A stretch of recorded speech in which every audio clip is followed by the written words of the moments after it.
Well, welcome back, watch people. Now, I know a lot of you, like me, might be doing a bit of self-isolation and a bit of social segregation, whatever you want to call it. It's not much fun, but I thought I'd try and do my bit, at least, in bringing you a couple of almost feature-length videos within the next day or so, to give you guys something to do if you are indeed stuck at home. You're not alone, we're all in this together, and I hope this gives you something to just get your chin up a little bit. Now, just yesterday, I had a chat with one of my great friends in the business. That is, of course, Roman Sharf, and we ended up staying on the phone for probably over an hour. I'm not quite sure how long it's going to cut down to, but it's almost a bit of a fly on the wall chat. We almost forgot that the cameras were on, and I think you're going to enjoy this one. So wherever you are in the world, grab yourself a cup of tea, settle down, and enjoy the video that's coming up. Someone said that by the time I get out of isolation here in the UK, at least, I might end up looking something like this, and I hope not, because I do enjoy to get my hair cut regularly. But whatever, you'll soon know how long I'm stuck at home here without being able to leave, because my hair will get longer and longer and longer. Let's hope it's not too long before I'm back to the short back and sides. Thanks for watching, and I hope that you enjoy my video with Roman coming up now. Welcome back, watch people, and today on the show I've got a very special guest. That is our great friend from the other side of the pond. It is Roman Sharf. Roman, welcome to the show. Thanks for joining us. Thanks, Paul. I appreciate it, and thanks for having me. So how's have you noticed any downturn in business? I mean, what's going on out there? I'll tell you what's going on. We got it's the uncertainty, right? It's the uncertainty that kind of put things on pause. It reminds me very, very well of '08, when shit hit the fan in '08. Basically, everybody just kind of went quiet. The prices didn't change, meaning the prices are sort of staying stable for the most part, for now. But I'm seeing certain individuals panicking, and I'll explain to you what I mean by that. By panicking, I'm talking about the guys that have got into this business about probably 5 to 6, 7 years ago, right? And these guys started buying up what? All the hype stuff. Patek Nautiluses, Aquanauts, all the Royal Oaks, all the Richard Milles. And all of a sudden, they felt like a big badass, right? Yeah. You got about a bunch of young guys on 47th Street, and when I say young, I mean by relatively young in the business, around 5 years, that felt like they were the man or the woman, simply because of where the market took them, right? You saw what happened in the last 5 years with the market and all the hype stuff. It went through the roof, and all of a sudden, everybody became an expert. And all of a sudden they felt as if, oh, I'm the man in this business. I'm sitting back and I'm looking at all this stuff, and I said, I've been here before. So I anticipated, obviously, the market going up and then going down. Something either bound to happen, either a recession for one reason or the other. Of course, we didn't expect the coronavirus, right? That pretty much shot everybody down. The good news is that we went into it with a good economy, more or less, around the world. Again, more or less, right? But now all these guys are taking a shit, because they're sitting on a bunch of hype RM11s, Royal Oaks, Nautiluses, everything that was hype, that was so overpriced already, that they're basically taking a shit right now, and I'm waiting for these guys to dump all the stuff out on the market. The minute they start dumping, when they got to start paying interest rates on their loans, which some of them took out on the street, and they're going to start panicking because the wheel is going to stop. And it has stopped for many reasons. Right now, Hong Kong, I'm having issues. I had to deliver a $900,000 Richard Mille yesterday, and my driver made it in the nick of time into Armored Services carrier to make it to Hong Kong just in time before it gets locked down, and my customer from Indonesia was able to pick up the watch. Right now, there's no movement in and out of Hong Kong. FedEx is closed in Dubai. I went to Dubai and Oman on a buying trip last week or 2 weeks ago, and I bought a bunch of stuff. Half of it came in, the other half I can't get because FedEx is not picking up in Dubai. And so now they have to try to ship the stuff from Dubai to Hong Kong, and then with an armored carrier, I got to bring this stuff here, hope that the prices don't drop, that I can still make money on this stuff. So it's a fun time in our business right now. Yeah, it's an interesting world. I think you're absolutely right. I mean, it's the newbies that are gonna go by the wayside. It's a harsh thing to say, but in some respects, the guys that have been in longer term, you know, the ones that are like people like yourself that a million years gone by, were in it up to our neck for years. It might even do us a little bit of a favour, it might get rid of some of these, you know, the flippers and the triers, you know. Well, the private sector for sure, which Yeah. I'm extremely happy about, because again, in '08, you had the same kind of concept where you have so many privates in the business of going out there, finding watches, buying them and selling it to guys like us because they Yeah. demanded a premium. Now all those guys are going to disappear completely. And again, some of the newbies are going to learn a hard lesson, and not many of, you know, a few of them will stay around, and a few of them will go belly up and look for something else to do. The problem with Yeah. that is that you know how our business work. Everybody owes everybody money. It's all based on word. And when you're sitting on a lot of receivables, it becomes an issue as well. When a few guys go under, it messes up the bigger guys. You know I have quite a few guys that owe me a little bit of money on the street, and I know that at the end of the day, one or two of them are going to hurt me financially in a sense that they're not going to be able to pay their bills. And they're not going to go bad because they want to or maliciously. They're just going to go bad due to the market. Yeah. Yeah. That's unfortunate. I mean, I have a funny feeling that you and I have similar sort of morals to myself. I mean, I would rather go out and lick the street and let someone like yourself down who put their trust in me, let me take stock. And it's going to be a bitter pill to swallow for a lot of people. I mean, I'm talking to a guy in London who sells or gives out a lot of stuff on sale or return, and he's getting ready to take a bath, honestly. I do have some goods out on the street that are memo to a lot of these guys. And when I say on the street, I'm talking about from New York to Hong Kong to Dubai. But for the most part, whatever goods I give out on consignment or whatever goods I take in on consignment myself is usually from people that I know. I try to do business with guys that if tomorrow they have to shut down operations for 30 days, it's not going to affect them to a point where they're going to kill them. There's there is a light, I feel like, at the end of this tunnel, because even though we're in a time of uncertainty, I look at my sales over the weekend, and these were my online sales. And we still did plenty of retail revenue online because guess what? People are sitting at home and they're shopping online. Amazon just announced they want to hire 100,000 people here in the United States to help them, put orders out. I'm guessing it's mostly toilet paper and Purell, but but whatever it is, you do have some upsides to the online businesses. And again, going into this with a good economy shows me that so long as the actions taken by the government to try to quarantine everybody get to the point where China is today in the same amount of time, we should be good. I'm concerned about Europe. I'm concerned about Europe big time because of how quickly it's spread in places like Italy and Spain. By us, it's called martial law now, but I think in Italy, you can't be on the street past 5 o'clock. Et cetera, et cetera. I'm hoping that those measurements are going to contain this fast enough so that we recover as fast as China. China yesterday closed their first Wuhan hospital. They didn't have enough cases to support the hospital being open. That's great news. And it's been, what, 2 months, 2.5 months? Yeah. It's hit us really fast. I mean, it's quite surprising how fast it spread. I mean, I went down to the Canary Islands just last week. And when I came back to London, Roman, this is the sort of thing that was really bugging me, is that I come through customs at Gatwick Airport, and they were more worried about the amount of cigarettes that people were bringing in than the flight that was coming into us next to us from Milan. And I'm thinking, guys, you need to get on top of this. It's not worried about people bringing in cigarettes. You should be worried about the temperature of the people that are coming through. Listen, I think the problem is with a free societies like we live in, it's very hard unless you are told strictly you cannot leave your home. They're telling people to self-isolate, but we're too used to our freedom. In China, if the government says you stay indoors, listen, you stay indoors because you're going to be in big trouble if you don't.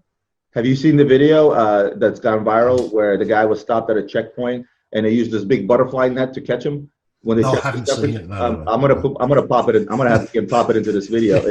And you know what? If that's the measures you have to take, that's the measure you take. Unfortunately, like you said, in free societies, especially the United States and the United Kingdom, you can't have guys out on the street with guns and big butterfly nets catching people. It's going to raise hell.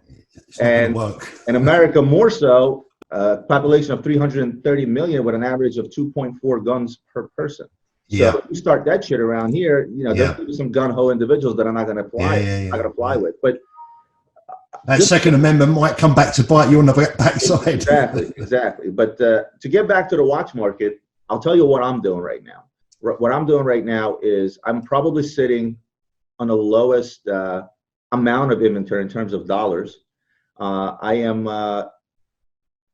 selling a lot of things via dealer chats. One of the things we didn't have in '08 when this happened is, well, for one, my wholesale business wasn't where it is today, for one. I was just kind of starting out. But the wholesale is going to keep things alive, and mainly due to technology. I have probably about 600 plus messages just from various dealer chat groups that are on WhatsApp groups. Yeah. There's still somebody out there looking for something. There's Yeah. still people out there looking to take opportunity of the situation and spend money. So you got guys right now in sell-off mode, but yet you also have a lot of guys in the wholesale industry that are in buy mode. And if they, yesterday I bought 2 Pateks. I bought a 5726 stainless steel blue dial for 75,000 US. This is a watch that normally a month ago people would be asking 100 plus. I bought a 5712 stainless steel for 55,000, which again, a watch that normally would be 75,000 just 2 weeks ago. Yeah. They were both double sealed, and now I have a decision to make. So here are these 2 Pateks that I know that are probably going to go down some more eventually. But what I'm trying to do is try to stay ahead of the curve going down. This is what I did in '08. And this is how we made a lot of money in '08, because we were quickly flipping stuff where I was buying it just slightly cheaper ahead of where I anticipate the price to go lower. Yeah. In the worst case scenario, I say to myself, well, you know what, if they take another $10,000 dump, right? I don't know of one cheaper than 85,000 right now. If they take another dump, I'm going to take it. It's a double sealed watch, dated 2020. I'm going to put it in my safe for 6 months. Yeah, yeah. I was just going to say, what's your philosophy on a couple of pieces like that? Are you gonna try and move them quick, or are you just going to go, you know what, I'm just going to hold them? I'll be honest with you, Paul. Last week I bought a watch that retails for $730,000, and in the market that I know of one that sold for 1.1 million. Right, that was the market on it. I bought it, I flipped it, I made a 5% margin roughly, and I was happy about it because I was excited when I bought it. When it came in and I looked at it and I was in a brick, and I'm saying, wait a minute, I just stuck almost $1 million into this watch. But guess what? I managed to sell it. But the issue is not just selling it. The issue is the logistics of it. I'm selling all over the world. And right now my hands are being tied more and more and more with logistics being shut down all over the world. Because these guys that want to buy $1 million watch, they're not going to sit around for a month waiting for it, because the market is changing. And again, this is all B2B stuff. This is not to a retail customer. My retail clients, they understand, they'll wait. I had a retail client recently purchase a heavy-duty Bulgari jewelry set for like 400 grand. Well, she knows that she's going to have to probably wait 30 days for it, but she's a retail client. She doesn't care. She's already paid for it. She'll just wait. But dealers, they want the stuff yesterday because oftentimes, of course. Hey, listen, let's face it. Anybody out there that tells you I'm a big badass in this business and I have a lot of money is lying, because we'll never have any money. You've been in the business for a long time, and the biggest issue we have always is cash, because when we have it, it makes no sense to hold it. We got to put it into merchandise. We put it into merchandise. Somebody offers you something else, and all of a sudden you never have enough money, right? And this is the situation. And by logistics around the world slowing down, that is going to hinder that business as well. But I don't see the market slow down here in the US yet. Right? It's sort of that quiet before the storm. And I'm hoping that the measures that the government took are going to take effect fast enough to where we get a little bit of good news, get over that hump, start going down, where it's going to be business as usual. Because you know, the other thing as well is that when we come out on the other side, please God, we come out the other side, like you say, quite quickly, there's going to be a feeling of euphoria. And when we get that feeling of euphoria, people are going to be going, hey, you know what? I'm not going to die. I'm going to go and buy that watch that I wanted. I'm going to go and buy that motorcycle. I'm going to go and buy it. I'm going to take that holiday, that vacation. So, you know, I think there are positives down the line. And that's the message that I'm trying to, at the moment at least, trying to put out on the channel, that, you know, we've got to try and stay positive, because you really take nothing out of negatives, do you? There's nothing to be adding negatives. Yeah. I will give some advice to yours and my viewers right now. For a retail customer right now, this is land of opportunity. And that opportunity is right now. Don't be the one guy to sit there and wait for this market to bottom out, because it can quickly fix itself within 2 weeks or 2 months. Nobody knows that, you know, even though Ian gave me a crystal ball, I still don't know that. What I do know is right now is the time to think about, okay, the market is down in general. For example, in '08, when everything hit the fan, my opportunity, I found it to be in 2 things. Number one, vintage Rolexes, and number 2, the stock market, right? So on a personal level, I took advantage of the stock market. And, you know, when Amazon was trading at $9 a share, you know, that was an opportune time to buy, right? Yes, I didn't put a whole lot of money into that because it was still a scary time. I put a little bit in and it paid off in the long term. Same with the vintage Rolexes, right? Speaking of which, I'm wearing my single red sub. I bought in '08, I bought the single red sub, complete box papers for $8 grand. You know, Lovely.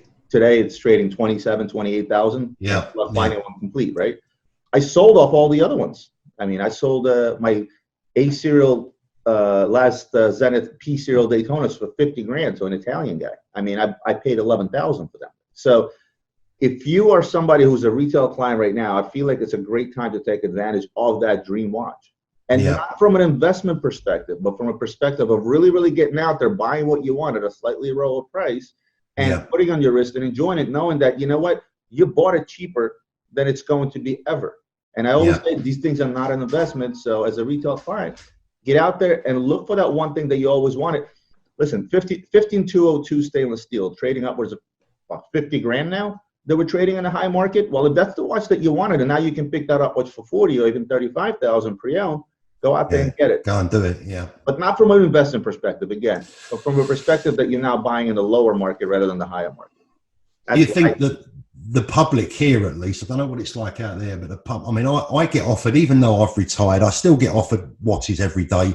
You know, sometimes if I want to stick some of them in my collection, I'll buy them. But I'm still getting offered watches every day. But the public are going to take a while, I think, to get it into their mind that these high prices have gone.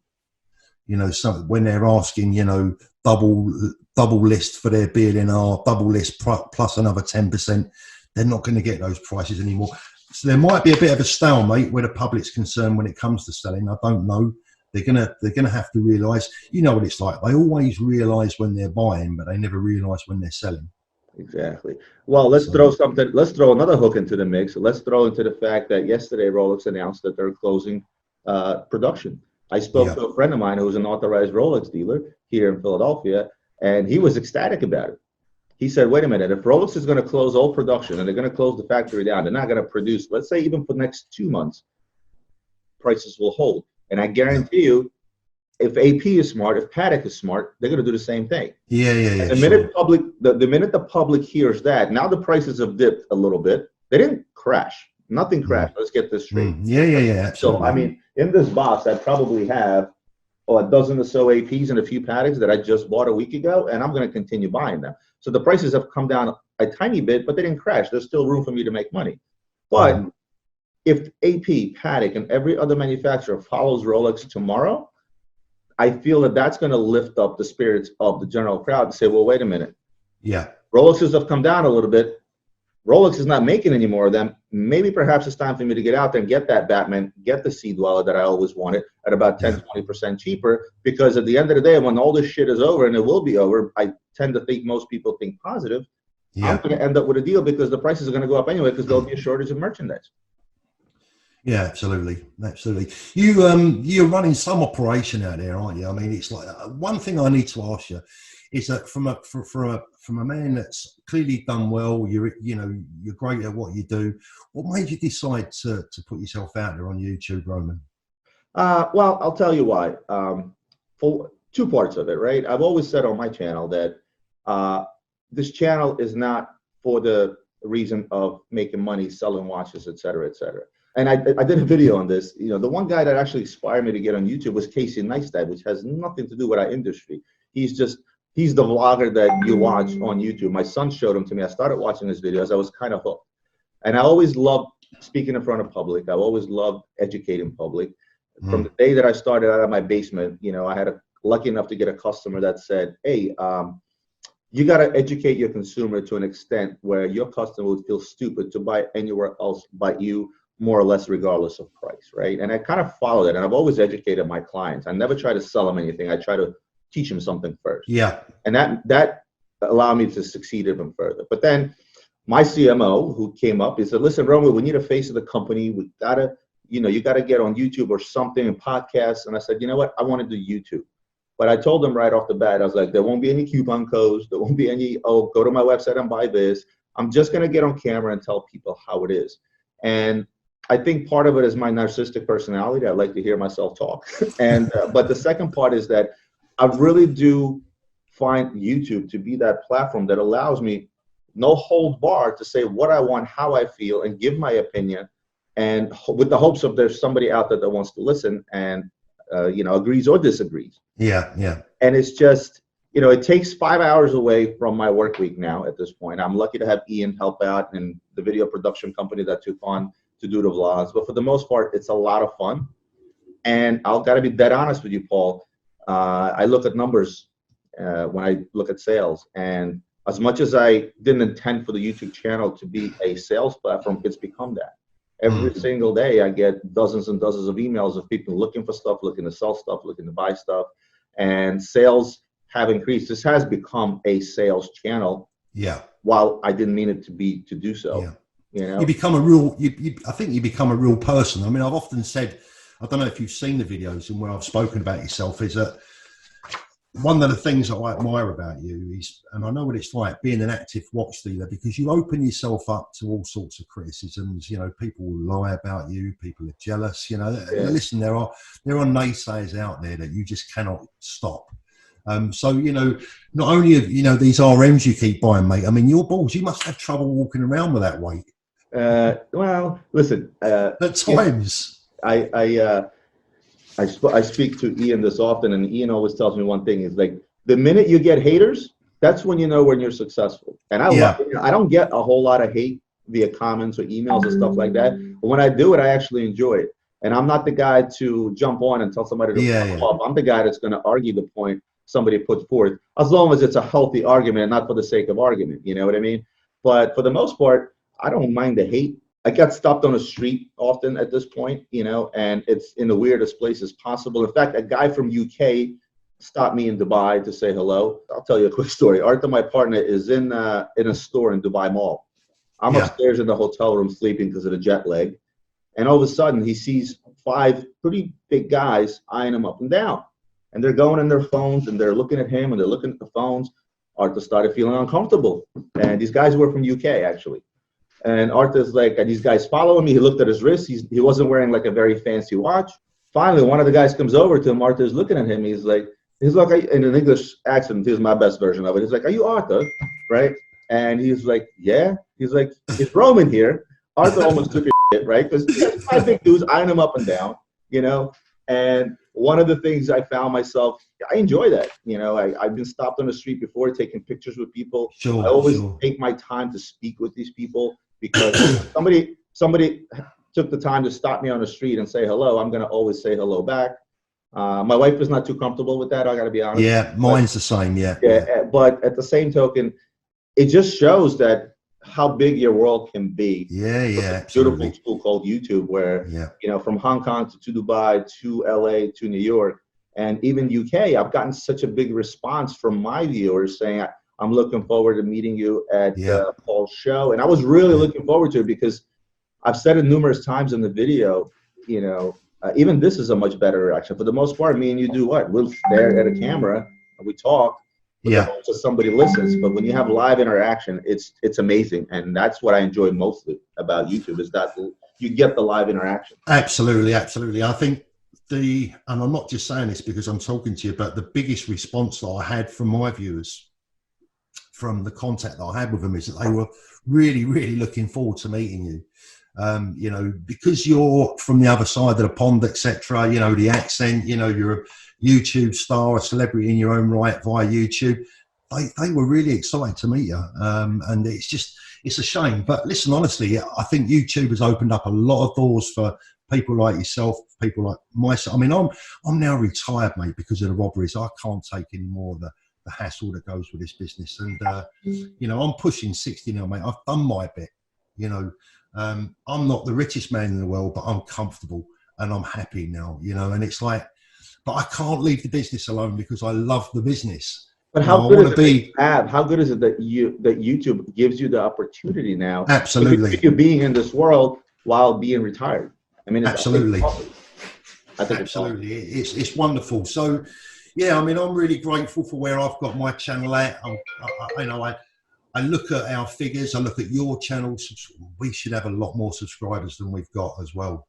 I think both that of us. in terms of subscribers, and I've talked to this about with my marketing team, and I've talked to Ian about this numerous times, we're actually happy with the growth that we're getting. I mean, I was over at Watchbox.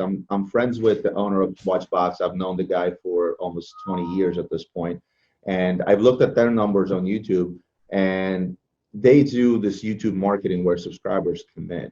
I would rather have less subscribers and a decent amount of views on my videos than jump to 100,000 subscribers, but Yeah. yet my views are going to stay the same, because my goal is whatever message I put out, I want people to see it. I want them to enjoy it. And the only thing that tells me that is the views that I get, the likes and the comments, right? So I'm not in a rush to grow our subscriber count. You know, I'm looking at your subscriber count and my subscriber count. I think we're in a good place, because what I'm seeing is just by us talking to each other or me coming to the show, when I see the reaction of real people from London to US saying, Yeah. oh my God, this is going to be awesome, this is going to be great. Even the people here stateside that are watching my channel saying, oh, I can't wait to see the footage you bring back from London. So that's Yeah. So to me, it's a question of quality over quantity, I think, you know. And we can't really blow up and be a Casey Neistat with 11 million subs, because Yeah. tiny little market, you know. Yeah. People think I think also, big, but it's not. I think also there's something in the fact that I think a lot of my channel subscribers are actually quite well educated in the respect that they're not just casual viewers so much. They're actually proper watch people, proper buyers, proper sellers, people that are really genuinely interested in the industry. So I think we've probably got quite a good quality following as well. What I also like is that how intertwined my account, your account, along with a dozen or so other guys, that it's mostly the same guys that are subscribing to every single channel, which tells me that these are the people I want to speak with. I hate to put it this way, but if I'm going to talk about cars, I want car guys on my channel. If I'm going to talk about watches, I want watch guys. We're working on a jewelry show right now, right? And at first, it was going to be me, you know, doing the same thing with jewelry as I do with watches. But then I realized that that's not going to fly. I'm opening up a completely separate channel. I have a girl here in-house who is actually my inventory person. So rather than going out there and hiring somebody pretty to sit behind a desk and show pretty jewelry, I'm actually taking somebody from the office that handles this stuff on a daily basis, that knows her shit, basically. And yeah, I'll be on the show with her, but it's going to be her show. It's going to be her YouTube channel. Because what I don't want to do is I don't want to push content via my channel to my guys and girls that are interested in watches. All of a sudden, I'm showing expensive jewelry. That's why I'm going to separate it all together.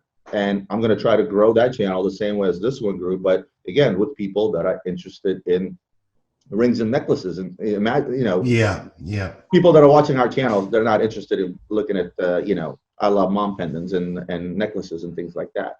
And Avi was the first fighting it, saying, well, you should put it on your channel. You should put it on the Luxury Bazaar channel. It's like, no, it's not going to work.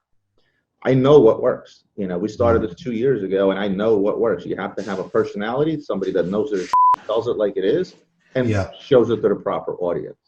What sort of percentage of your business is the jewelry side of things? Last year, I'll tell you exactly. It's about, again, you have to remember with watches being more expensive by nature, obviously the percentages are going to be skewed. In terms of margins, jewelry is much better. In terms of revenue, obviously watches are going to make up about 75% of our revenue. So, and again, both wholesale and retail. Yeah. And the biggest winner, honestly, today is watches $500 and under. It's your Amazon goods, it's your Overstock, it's all the other platforms that we sell on. And so you're selling at that level, are you? You're selling at that level. Of course. Okay. I mean, I've never shied or been embarrassed to deal with anything. I mean, we sell Swarovski jewelry. And guess what? There isn't a single item out there today in my stock, rich or meal or not, that can ever show me the type of margins we can make on stuff that's 100%. Because the cheaper stuff, people can afford it. And that's the simplest, lamest terms. You don't have a whole lot of guys out there that can afford $100,000 tourbillons, you know what I mean, or Richard Milles, or even Rolexes for that matter. Yeah, absolutely. You know, some of my biggest profits when I was active, some of my biggest and my best profits were from my clients in the US predominantly, who would buy historical items that you just can't find in America. The antique jewelry that I used to send out to the States, some of the objects I've had has been absolutely immense. I mean, mind-blowing. There's a dealer in London. His name is, he's got curly hair. He's a big antique jewelry dealer. What the hell is his name? Him and his sister. They actually look alike. I can't think of the name of the company. He came up to my booth in Hong Kong and he showed me a cross. It was an Edwardian era cross. We're talking 1700s, right? Yeah. And it was a simple cross that had emeralds, which were not much to write home about. And he goes to me, Roman, he's like, how much would you pay for this? I looked at it and I'm like, oh, I don't know, 4,000 or 5,000. And he goes to, he smirks, and he did it purposely. And he's like, how much do you think I just paid? I was like, I don't know. He's like, I just paid 195,000 for this little cross, and I'm ecstatic about it.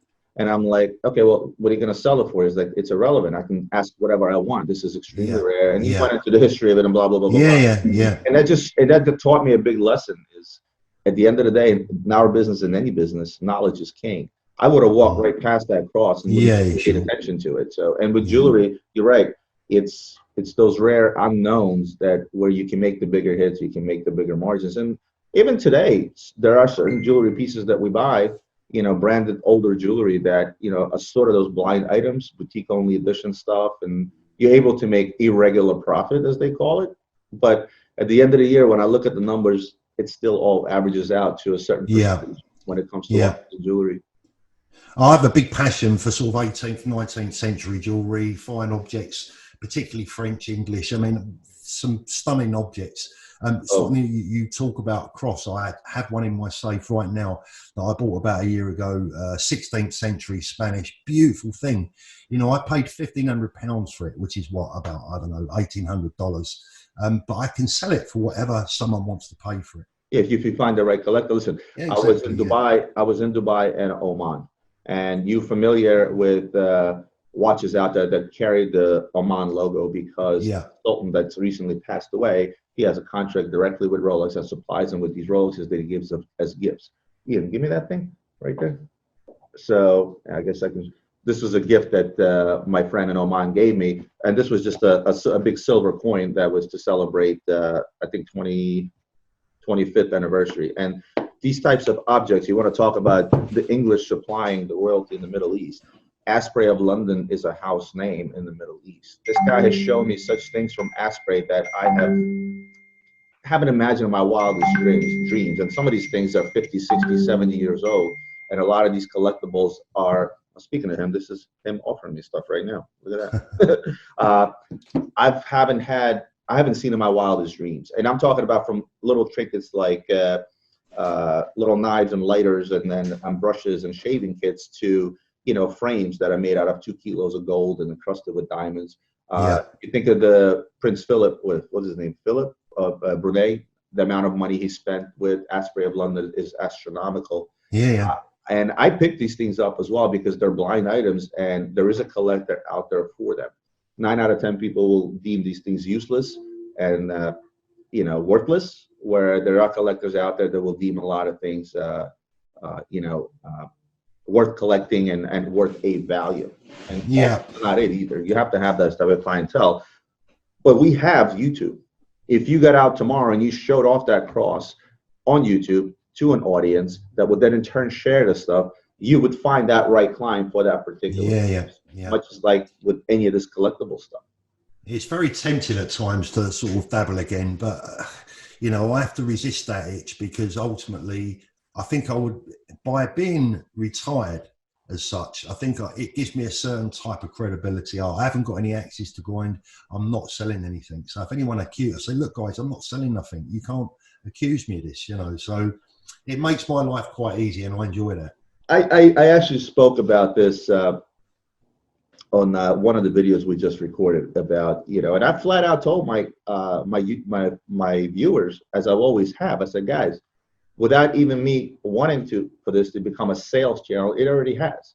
Because a lot of you guys are watching, because already bought a couple of pieces from me. I get an email every single day from dozens of you asking for advice or asking to purchase something. And I don't feel bad about it. And if anybody wants to give me heat over that, I don't really care. At the end of the day, I agree. If a client comes in and they buy something, whether they came in off of YouTube or elsewhere, and they're a satisfied client, at the end of the day, I'm still a business. I'm not retired. And, we're here to sell. We're here to make money. My YouTube production costs me money. It's no secret. I use a video production company. I have a full-time videographer, and it costs me 5 to 6 hours of my time a week. So And for the first year and a half, when nothing was selling off of YouTube specifically, right? I wasn't complaining about it. So now if I can sell a couple of watches a week by doing this, it's a bonus as far as I see. Yeah, it. absolutely. I'm not going to feel bad about it. Absolutely. Where do you see yourself taking a channel in the future? Do you think? Where do you think you'll take your channel? Just do what you're doing. I'm gonna change up a few things in terms of format. The what's on my desk videos that started the channel, you know, they're getting a little bit stale. So I'm gonna mix those up. I don't want to get away from showing watches because again, every single day I do have a lot of stuff that comes across my desk that I can show off. And I'm going to continue doing that, but maybe in a slightly different format, in a way that I'm going to still show a bunch of watches. I think I'd like to do some reaction videos. And by reaction videos, I don't mean, you know, get out there, find videos and, you know, hate on somebody, right? But let's say you put out a video, I watched it, and I like the point that you were arguing or putting forth. There's always, you ever watch one of my videos and be like, oh, shit, if I was doing it, I would have added this. Yeah. It often happens with me where you talk about a certain topic and I'm like, oh, I wish Paul said this on top of it, or here's my reaction. So I would do like, I would take a Paul video and say, okay, well, Paul spoke about topic XYZ. I have something to add to that. Yeah. And I want to do that with multiple YouTube accounts that are in this tiny little space, because I think that at the end of the day, we should all collab together, all talk to each other. 100%. Yeah. Because it's a tight community. There's not a lot of it out there, you know. This is one of the reasons I went on Watchbox Live. You know, they invited me over and they said, Roman, you got to come on our show because we need to spice things up. Because at the because we got to keep the content interesting. I'm also gonna talk about the market, talk about news. I want to do a news sort of a video once every 2 weeks or so, just to go over the latest news, tell people how I feel about it, because people want to know. And I'm getting a lot of mail too. I got a lot of people sending me stuff now. I'm sure you've gotten the same thing. I get 5 emails a day saying, hey, we'll pay you $50 if you plug this product for 3 seconds. Those I delete. But they're, you know, I showed the watch stand, right? You see him everywhere. You know, the guy reached out to me. I said, tell me your story. And when he told me his story, how he started his business and where it's going now, I felt like, you know what? I want to talk about this guy. Yeah. I like the product and I happen to like the story. Of course, I got a bunch of texts and, oh, they probably paid you. They didn't pay me a dime. I actually did it out of the goodness of my heart. I did the same thing with Aura straps on one of the shows because I know the guy that started the business and he's become fairly successful. So I said, you know what? Why not help this business? Absolutely. You know what I mean? Absolutely. I don't need to get paid. I don't need the advertising money or none of that stuff. I have a box sitting to my right. A guy makes wooden trays out of natural wood for jewelry and watches. Right. So I'm going to review that as well. Great story. I think he's actually from the UK, this guy. And great story, great product. Why not? You know. So I'm going to do about lifestyle. What about lifestyle? Because a lot of people, I think you'd be surprised how many people are actually interested, because you become a personality. And to a degree, you become part of their life. You know, years ago, they'd sit and watch maybe soap operas. Now they sit and watch YouTube. Yeah. And you kind of, I mean, mate, some of the emails I get really bring it home to me. I had an email a couple of nights ago from a guy.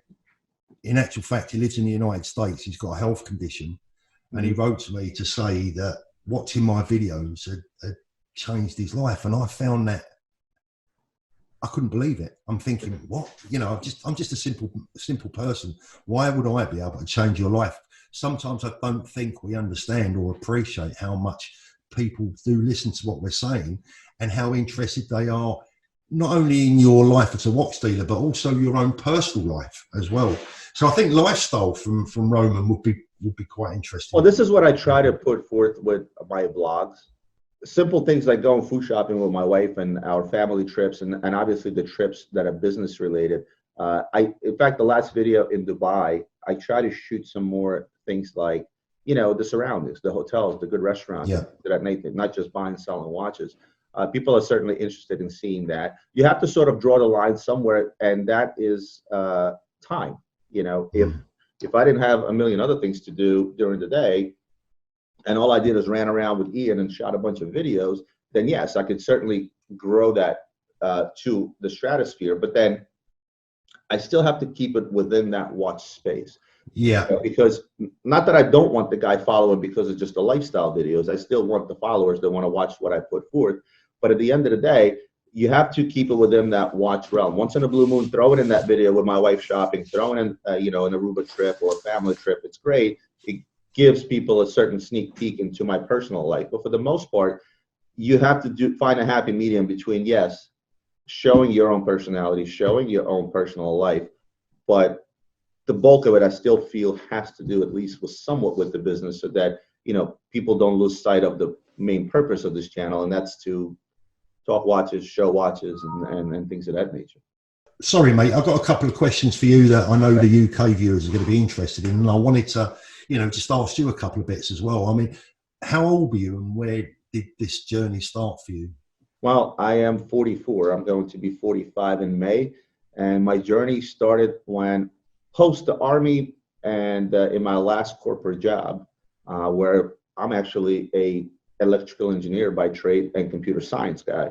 So I was in the computer field for a while, and my last job landed me at Deutsche Bank, where I was working about 80 hours a week and a 4-hour daily commute. And I started doing this part-time.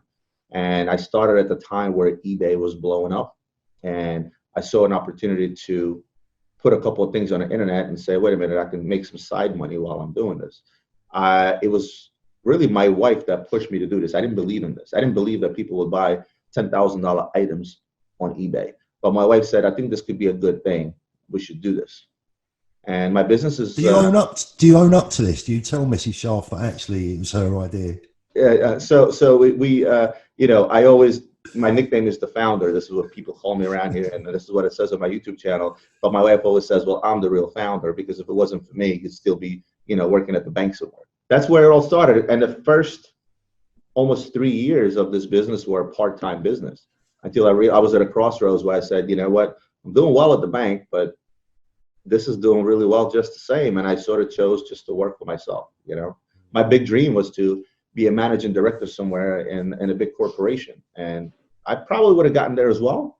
But I like what I do better now, because I get to wear shorts and flip-flops to work when I want to, and I don't have to answer to anybody. I've always said, listen, when guys walk into a watch store and they look for the man with a suit, it's not the man with a suit you want to be looking for. It's the man wearing the shorts and the flip-flops. Exactly. That's the boss.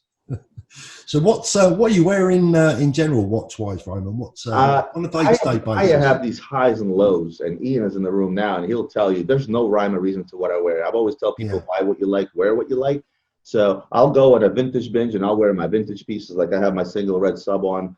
Yesterday I was wearing my original brick, but then I'll pick up a diamond royal oak and shine through. And there's really no rhyme or reason. We're lucky, and I consider myself lucky, being able to go into a box, randomly pick out a watch, and speaking of watches, guess what I just randomly picked out? You're not going to believe this. Let's have a look. Guess what I just randomly picked out? That looks familiar. Beautiful. Oh. I swear I didn't mean to do that. I picked another one. Is that an omen? Is this an omen? I swear I did not mean to do this, bro. I literally randomly picked this out of my box. Oh my God. So again, my favorite watch. I get to randomly pick stuff and I get to wear it, but I really have no rhyme or reason to what I wear. Oftentimes you'll find me at a formal event, which would probably call for a dressy watch, and I'm going to be wearing some sort of a clunker. Or I'm going to be at a birthday party with my 4-year-old somewhere, and I'm wearing a big encrusted diamond AP, and people look at me like, are you trying to stay incognito? And I don't mean to do it, just because it's what I feel, it's how I feel, and I will randomly pick a watch and wear it. I do tend to, favor the vintage stuff, because I love watch history. I love everything about every company that's out there, regardless of the brand, of how hot or not it might be. So I do tend to favor a lot of the vintage stuff, but a lot of times I just want to get out there and show off too. I tell my viewers, I said, don't be afraid, or don't let your subconscious say, oh, I'm trying to show off. There's nothing wrong with that. At the end of the day, you're a successful individual and you buy yourself these expensive toys, be it a motorcycle or a car or whatever else. If anybody out there tells me that they bought themselves a Lamborghini or Ferrari due to the aspect of the engine being so great, they're lying. It's a head turner at the end of the day. And some of these watches are the same. So I'm a human being. I do the same. Yeah, absolutely. So what are your personal 3 favorite brands, would you say? If you had to list your 3 favorite brands. It's very easy. It's no secret. Everybody knows AP is my favorite brand. So, I would put AP at number 1. And the Royal Oak, the one that I have from 1972, the original Genta design, You know, I have the first series, I have the A series, is probably going to be that top watch from there. I would have to go with Rolex. And when I say Rolex, I would say vintage Rolex. I'm really good friends with Giorgia Mondani at the Mondani books, right? And if you've seen her books, I'm sure, and you start flipping through the pages and you see the variety that you have, that you get just with subtle difference in bezels and crowns and things of that nature, and the collectability aspect of it, right? And again, not investment, collectability. Collectability. Mind blown with Rolex, you know. And I respect the company. I've always said that I think Rolex is number one, and number two is somewhere in the basement, just because of the amount of watches they distribute and the demand that they keep, and how they are able to keep such a tight loop around it. To me, it's amazing from a business perspective. But most of all, I would probably go with Rolex, the vintage end of things. Not that I don't like their modern stuff. In fact, in Oman, I picked up a blue Sky Dweller with the Armani logo in the back that's going to go in the back of the safe, and it's going to stay with me for quite a long time. I'm going to wear the watch, but it's not something that I'm going to be selling. And if I had to pick number three, it would have to be a toss-up between Piguet and Vacheron. And most likely I'll lead towards Piguet, just because I think tourbillons is one of the most fascinating complications that were created, especially if you're talking about 200 some years ago when it was created. I think it's one of the most fascinating complications in a wristwatch. And because Piguet was responsible for that, I think I'm going to go with Piguet at number three, with Vacheron probably being the closest number three as well. And but with Vacheron is due to it being the longest running company. Absolutely. So, I mean, for me, AP, my favorite watch brand. When people used to ask me, Roman, I always say, well, look, AP is my favorite watch brand, but from a business point of view, it has to be Rolex, because that's what pays the bills, you know, ultimately. I mean, you can, you know, I've always said, people ask me, you know, about various brands, and when they talk about recognition, I tell them the same thing over and over. I tell them, if you're wearing a Rolex, you can be in the middle of the desert, dying of thirst, and you can take your Rolex off your wrist, pick up a Camel, 6 wives along to go with it, and a glass of water at any given time. But if you're out there wearing a fancy Vacheron, or even a Piguet for that matter, most people won't recognize it. Rolex. That's why I always put Rolex at number one, and far number one. When people ask me about ratings or rankings or favorite or this, that, and the other, I always tell them, start with Rolex in its own realm and then rate everything else. You know, it's amazing what they've done. They very rarely make any mistakes, do they? They really don't. I can't think of any mistakes of Rolex, maybe with the exception of the original Yachtmaster. That's about it, you know. That's another. I still don't understand why that watch doesn't sell. I still don't get it, you know. I think it's a good looking watch, but it's just like, somebody asked me that the other day. They said, why doesn't it get any love? I said, well, if you were a dog watch coming out of the gate, regardless of what brand you are, you tend to stay that dog watch, you know, throughout history. You know, maybe 10 years from now, somebody will recognize them as collectibles and they'll go up in value. But for now, don't buy Yachtmaster ones. How many times have you been to the UK? I've been to the UK probably about 4 times at this point. Okay, so you know it quite well. Where did you stay? I think London. Again, I'm a big history buff. So when I go out somewhere, you asked me in one of my emails if you know, if I'm going to need any tours and things of that nature. I've seen it all, because when I get to a place that has so much history behind it, I mean, it doesn't get any more historical than the UK. I tend to go and look at everything and anything possible. And my wife is on the same page. So whenever we get to a town, we explore the crap out of it. We look at every single thing, again, from ancient history all the way up to modern history, modern art. We explore a town in every single aspect. You know, that's what we love to do. Something that not a lot of people will know about my family history. I'm not quite sure how many generations I go back, but one of my ancestors emigrated to the United States in about 1750, stayed for 5 years and came home. So I don't know why he came home, but I could have ended up an American. Oh, wow. Where I live, it's super rich with history. I mean, I live in the suburbs of Philadelphia, where it all started. Obviously, we're not going to talk about the war and none of that stuff, but I live 10 minutes away from Washington's Crossing. This is the famous painting of Washington crossing the river to go onto the Battle of Trenton, right?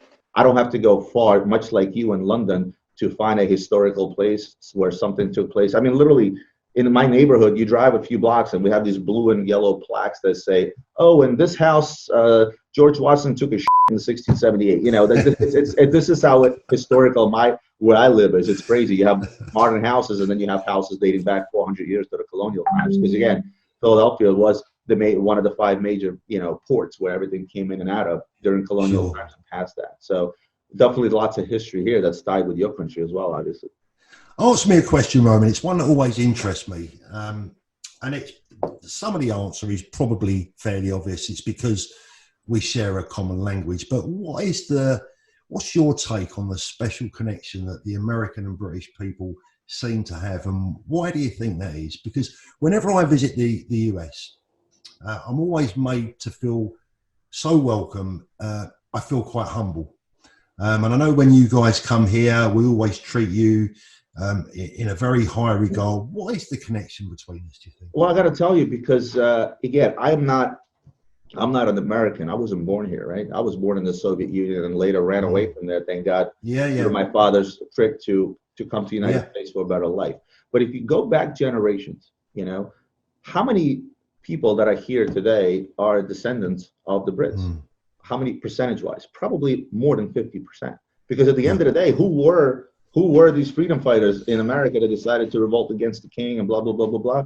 They were the same British people that came over here in the 1600s. Yeah. So it's how many people in America can trace their roots very easily back to old country, which is England.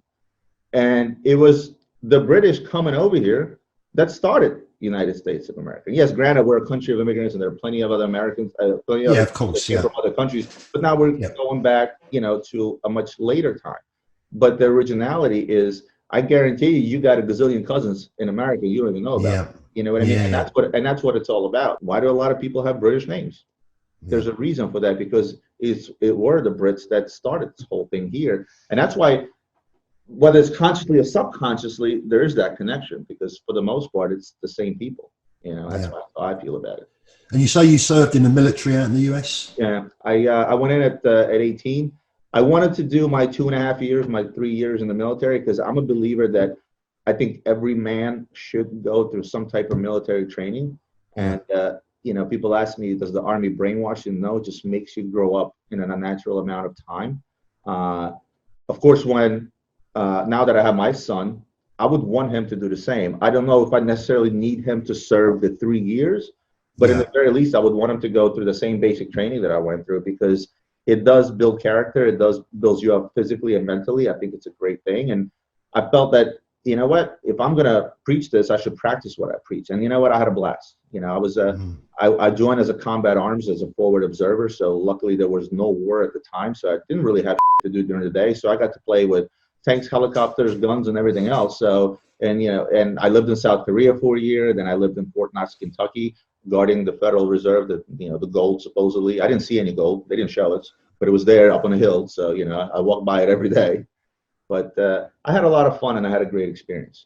I think the military did a lot of good for me, because I was let's just say I wasn't the perfect kid growing up. I always got like that. I mean, it's character building, isn't it? Character building. Oh yeah, definitely character building. So, obviously you've built yourself up into a hugely successful businessman. And we've already spoken briefly about what you might want to do in the future. How do you see Roman Sharf in another 20 years? Where would you like to be? I would like to get it to a point where, right now, if you look at retail versus wholesale, it's a catch-22. So about 9 years ago, when I went from strictly retail to starting to do wholesale, that's what allowed my business to propel into the stratosphere in terms of numbers, because stuff moving faster, more profits, more margins, bigger revenues, right? It propelled me here, but somewhere along the way, we lost sight of the retail side of things, right? So right now, I'm literally in the middle of probably a 2 to 3 year plan to slowly do this, to scale down on the wholesale end of things, because our business has become polluted. Everybody and their mother is a watch dealer now, right? And really concentrate back on what started this whole thing, and that is retail. And unfortunately, we're at a time where your website now competes with Chrono 24s, with Amazons, with Overstocks, First Dibs, you name it. There's so many platforms out there that you're competing against. So the idea is, I'm a strong believer of working with your competition rather than against them. So when I take this watch and I throw it online, it goes to 14 different places. And I want to first scale up the retail end of things, and then scale down the wholesale side, and then scale down the third-party platforms, which are your Chrono 24s.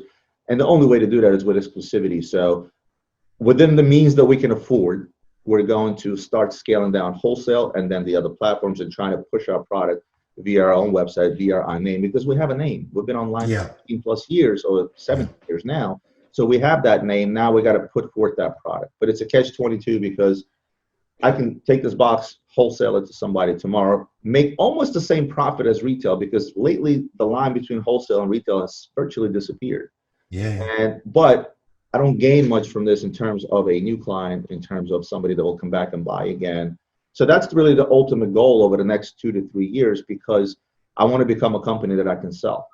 And my goal has always been to. So that's the exit plan. That's always been my exit strategy. And unfortunately, in a wholesale, and I know what the exit strategy is because I've bought out a lot of those guys that have retired.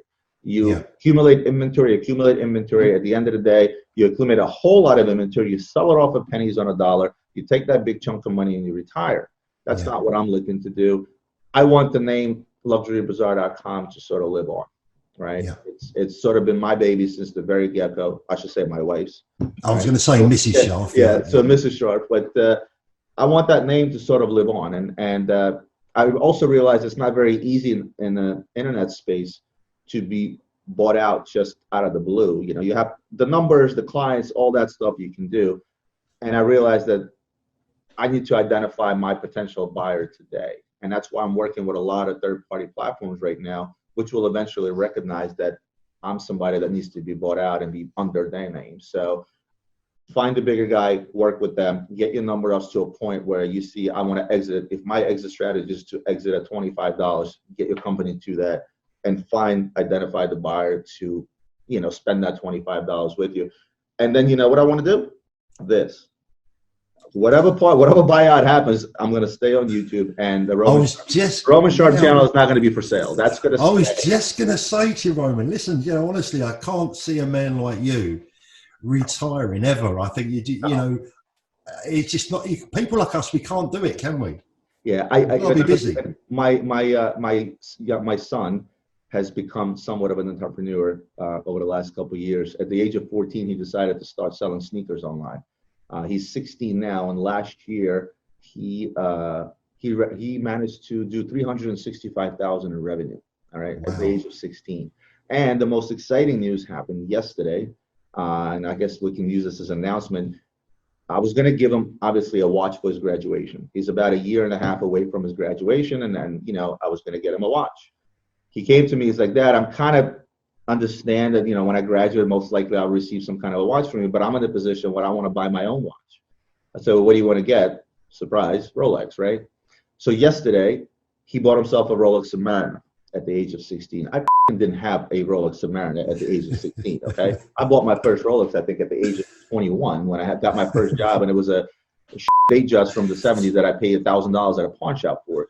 He bought himself a brand new Rolex Submariner. Granted, I sent him to my friend Rolex dealer. They gave him the watch at cost, right? Which even though they're selling over list right now, is a favor to me, and it was sold to him at cost. So he ended up spending $5,700 on it. But the fact that my 60-year-old son went out there and bought himself his first Rolex, it just shows me the future. So perhaps, once he's done with school and once he's done with colleges, he's looking at a lot of business schools right now, and he decides to open up his own business, maybe that's where my concentration is going to shift. Yeah, absolutely. I just have to make sure to understand the boundaries that if he decides to open up a business, to keep myself back enough, not to overwhelm him for one, and let him do his thing. Because as fathers, we're always going to say, no, you're doing this wrong, and you're doing that wrong. Sure. It's tough. It's tough. But it's promising. It's a promising start, that's for sure. I wanted to ask you about, you mentioned Chrono24 earlier, and you mentioned eBay as well. What do you make of the platforms available to dealers and to the public? What's your take on the situation? Do you think there's room for any other platforms as we move ahead? Somebody's always going to try to get out there and open up a platform. When I was in the Middle East, and I visited a few countries, and a buddy of mine said, I want to open up a platform in my country because it doesn't exist. To which I told him, don't. It's very difficult to compete with Chrono24 because they're a super successful platform. The amount of money that they dump into marketing to come up in every single Google search, it would not pay for any company, including myself, to compete with them for those clicks. So open up another platform should be out of the question for anybody. But Chrono 24 in general is, number one, it's a bit misleading to the public in terms of pricing, in terms of, because a lot of the stuff that's on there people don't actually have, right? Exactly. You know, but it's very misleading in terms of pricing because the prices are inflated on Chrono 24 for the simple reason that, A, I can always deliver a Royal Oak chronograph. I can always deliver a Rolex Sea Dweller, and I don't have to have it in stock. I just have to put up a picture. But I'm going to increase the price just slightly in case I have to scramble and fill this order, right? Yeah. So that's one thing. Number two, the price is also inflated due to fees, right? They charge heavy-duty fees to sell on there. And depending on countries with VATs and things of that nature, that also inflates the pricing a little bit. But for the most part, I feel a lot of the platforms, I think, shake consumer confidence because they get out there and say, wait a minute, oh, there's a Pepsi shortage for Rolex? There's a million of them on Chrono 24. Well, 50% of it's the same exact watch or pictures or something like that. So that's a bit of an issue. But at the same token, there's still a decent guide if you know how to read it. And I actually did a video on that. I told people how to log on Chrono 24 and actually figure out the value of a particular watch by taking fees into consideration, credit card fees, PayPal fees, Chrono 24 fees, delivery charges, and things of that nature. Because when people always bitch and moan about, oh, you so lowballed me on this watch, it's on Chrono 24 for 20 grand. I actually literally took a watch and I explained it to them. Yeah. But fighting with Chrono 24 is not a feat anybody should take on. Because you're not going to win that battle. They have more money. And that's just the bottom line. What I love about Chrono 24 is how safe they made it on there for the end consumer. And in that respect, the consumer confidence is way high that they're not going to get screwed and get a brick in a box. eBay is dying. eBay is what started Luxury Bazaar, almost 18 years ago now, and that's a dying platform. And the reason for that, because eBay did not reinvent themselves. And I actually had a conversation with eBay in regards to that, some higher-end executives, and I offered them a meeting with their CEO because I told them, I said, if you want to win this battle, this is what you need to do. eBay has the power to destroy any other platform out there, including Chrono 24, believe it or not. They're just not taking advantages of the technology and the tools that's available to them. They're sort of going with the flow because they sell so many other different things. But in reality, if I was the guy hired by eBay tomorrow to lift up their watch and jewelry business tomorrow, I guarantee you with the power that they have, I would have the power to destroy any platform out there, including myself. But unfortunately, I don't feel like they have the right people at the helm that have the vision or the experience to do so. Yeah, I spent 15 years on eBay. Yeah. eBay was an immensely successful platform for me. 3 years, that's all I did is eBay. Exactly. But I always felt that their decisions, particularly where the watch and jewellery business was concerned, were bizarre. For example, when they upped their fees to, I can't even remember what it was now, but it was a ridiculous amount. Where did that crazy decision come from? I don't know. And right now they just got a new CEO, and I'm hoping that I might actually get a meeting with him.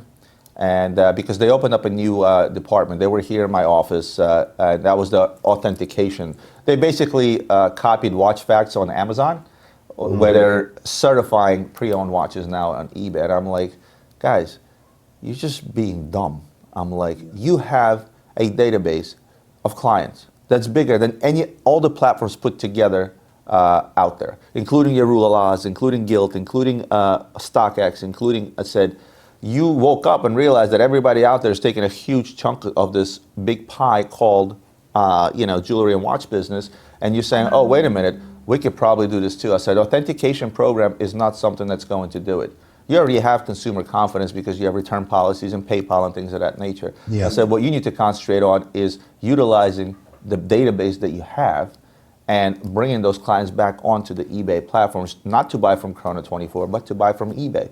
You need to give perks to the sellers because right now, StockX charges me a whopping 4% to sell watches on there. Oh, plus the credit card fees. I said, I sell a watch on your platform, I'm still looking to pay 12 to 15%. I said, that's a big difference, especially considering that we work on 5 to 10% margins on some of these things. I'm like, doesn't leave a whole lot of room.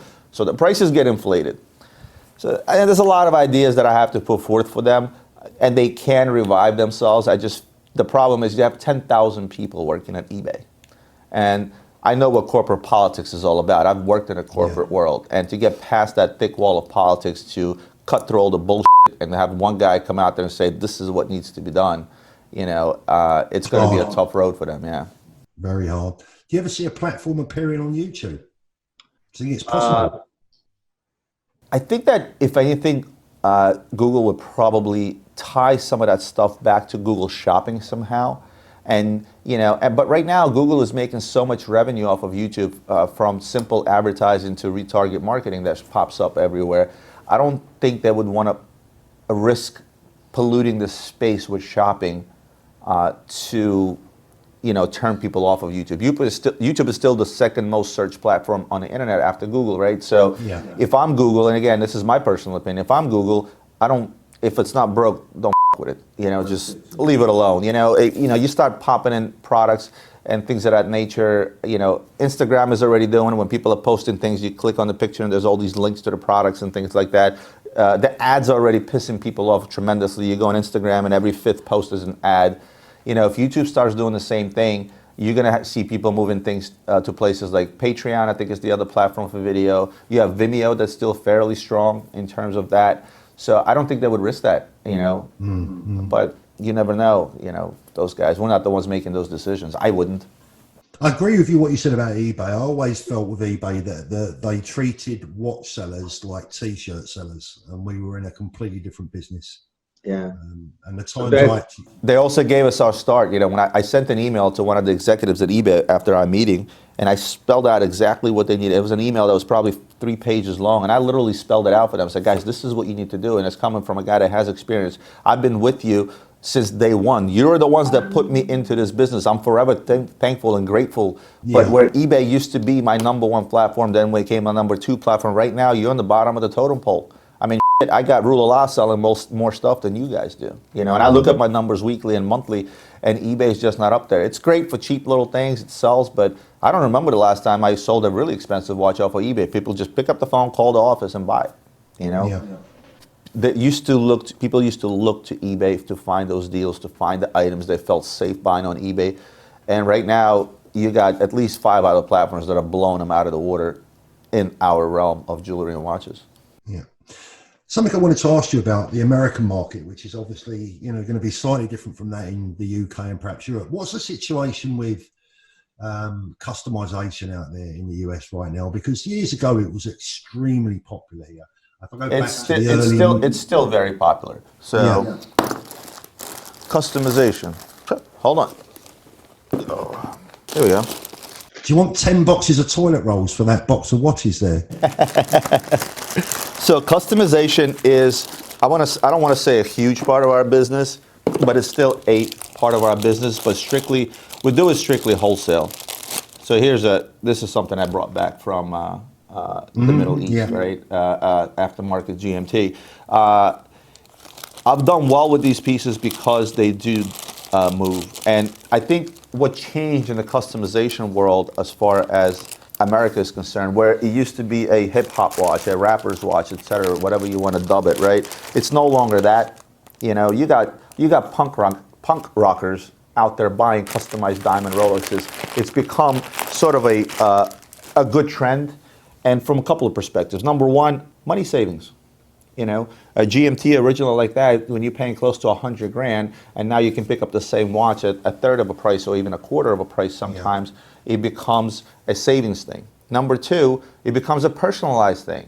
If tomorrow somebody tells me, well, make me a GMT with an emerald dial and a yellow sapphire bezel, I can do that. And people are now personalizing their watches in the way they see fit. Because let's face it, how many times have you seen Rolex or any other brand come out with something and say, well, that's ugly, I wish they did this. Well, now you have the ability to do so. And it's not necessarily just with diamonds. It's PVDs, different color dials. It's different markers and things of that nature. It allows people to customize and personalize their own watch. Look at what Virgil Abloh did with his, what is it? It was a perpetual ceramic white, right? He made it all white with a white dial. Well, when I first got that watch in my hands and they made it with a blue dial, I said, well, why didn't you make it with the white dial? It would just be an awesome look, much better looking watch with a white dial. And this is where it kind of stems from. But the market on the stuff is still good here. I don't retail the stuff unless I have a specific retail customer that calls me and say, hey, I want an aftermarket this, that, and the other. I'll do it. For the most part, I only keep it strictly to wholesale for one reason only. I always felt that mixing original with aftermarket in the same platform confuses the consumer and shakes their confidence a little bit. What's to say that I won't sell somebody a Rolex with a fake aftermarket bezel and they won't even know about it? So that's why I try to keep that to strictly wholesale. But it's a strong business. If you can find the right watches and you can find the right people to do it at the right type of cost, it's very expensive and cost prohibitive to do this in-house, in America, I mean, because labor is extremely expensive. And so if this is done out in Hong Kong or Middle East or places where labor is not as expensive, oh, excuse me, it pays. Oh, shit, Corona. Wait a minute, where's the Lysol? It pays. And I only deal with new watches. I don't take pre-owned watches and customize them. I take a brand new watch, I pay more, and I customize a brand new watch, because when a client gets that watch and it's brand spanking new with card, box, and everything else, and it's recently dated, it's just a better move, I felt like, in the long run, and it makes me sell more pieces. So where's your set in Dubai? Yeah, I do. There's Dubai, there's Hong Kong, Thailand is a good place to do this in, and I don't make them myself. I buy watches that are already ready. I found a couple of suppliers that are reliable, that charge me a decent amount of money. I'm able to make a decent margin on a wholesale end, and I don't bother. Listen, I can open up a small office in Dubai. I have an office in Hong Kong. I can put 3 setters in there, but I would rather give this guy a 5-point margin than to get out there, set all this up, go look for these brand new watches, change the stuff out, deal with it. Why? Because the reassemble, the disassemble, and the setting is key. Exactly. It's got to be right. I'd rather make the guy that does this, and the guy that does this, he has a setup where he got 12 guys sitting behind benches doing this stuff all day, every day. Why am I going to replicate all that when I can do is give him his margin? He's happy, I'm still making money, so why bother? Yeah, absolutely. Hey, Paul, it was a pleasure chatting with you. We should do this more often. I think we should literally put this on a schedule, because right now with the evolving watch market and everything that's going on out there, we should get on camera together for at least once a month, just to sort of give an update, as you said, from both sides of the ponds. It was a pleasure talking to you, my friend, and thank you. Let's talk again, and hopefully we can get to London and do this live.